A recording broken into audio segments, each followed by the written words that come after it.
من انجح واجمل وصفات اجنحة الدجاج اللي ممكن تعملوها. قرمشة طعم حلو جدا، تتبيلة خطيرة، هتعجبك وهتعجب ولادك جدا جدا، وكل اللي بيحبوا القرمشة هتعجبهم الوصفة دي جدا جدا جدا.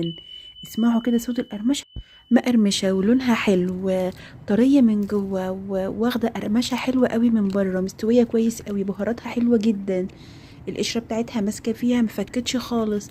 تعالوا مع بعض نشوف طريقتها ازاي النهاردة. أجنحة الدجاج أو التشيكن وينجز زي ما بناكلها في المطاعم، بناكلها من بره غالية، فنعملها في البيت نفس الطريقة وهتديها نفس الطعم، بس ديت مضمونة وانت اللي عاملاها بإيديكي، فموفرة كمان، وكمان هتبقى طعمها حلو جدا جدا. امشي معايا على نفس الخطوات بالظبط وخليكي تطلعيها أحلى من بتاعة الشارع.